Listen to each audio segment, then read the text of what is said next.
अस्सलाम वालेकुम। SM news के साथ मैं हूं मुक़द्दर रज़ा।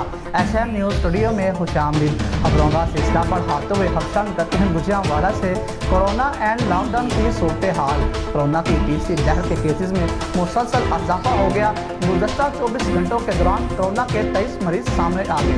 कोरोना के मजमूई केस की तादाद 3432 हो गई। 24 घंटों में कोरोना के 2 मरीज जान की बाजी हार गए। हुकूमत पंजाब की हदायत पर शहर में दूसरे रोज भी मुकम्मल लॉकडाउन है।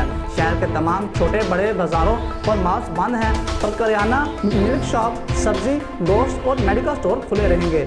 लॉकडाउन के बायस जीटी रोड पर ट्रैफिक की रवानी भी मामूल से कम है।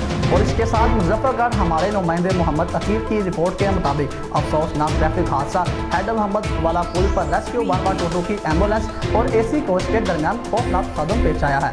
तसादम के नतीजे में एम्बुलेंस पर सवार रेस्क्यू 112 के 2 अहलकार समेत 3 अफराद जाँ बहक हो गए, जबकि 2 अफराद शदीद जख्मी भी हुए। और रेस्क्यू 112 कंट्रोल रूम ने फौरी तौर पर मुजफ्फरगढ़ से 2 और मुल्तान से 3 एम्बुलेंसेज, रेस्क्यू व्हीकल्स और एक फायर व्हीकल्स को मूव करवाया।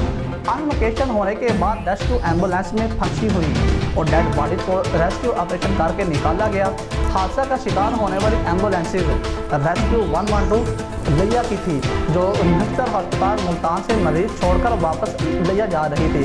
रोड एक्सीडेंट में रेस्क्यू 112 के मोहम्मद बिलाल और जफर शहीद हो गए और जबकि एक सिविल शख्स जाँ बहक हो गया। रेस्क्यू ऑपरेशन करने के बाद तीनों मैयतों को रेस्क्यू 112 ने नश्तर हॉस्पिटल मुल्तान मुंतकिल कर दिया गया।